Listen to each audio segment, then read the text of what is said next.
Sejarah perkembangan bahasa Indonesia.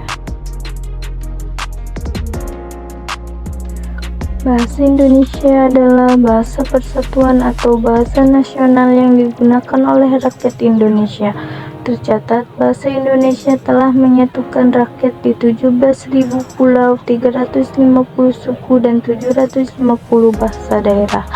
Bahasa Indonesia sendiri resmi dijadikan sebagai bahasa persatuan pada tanggal 28 Oktober 1928, bertepatan dengan Sumpah Pemuda.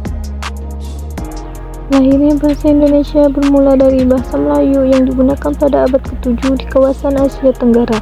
Penggunaan bahasa Melayu dapat dibuktikan di sebuah prasasta di Palembang tahun 1683 yang penulisannya masih menggunakan bahasa Melayu. Sejak saat itu, bahasa Melayu dijadikan sebagai bahasa sehari-hari oleh rakyat yang tinggal di Selat Maluku. Namun, seiring berjalannya waktu, bahasa Melayu mulai beralih fungsi sebagai lingua franca atau bahasa berhubungan antara pedagang dan kerajaan yang terus meluas di Nusantara. Perluasan ini mulai berlanjut hingga abad ke-17 ketika Belanda menduduki Indonesia.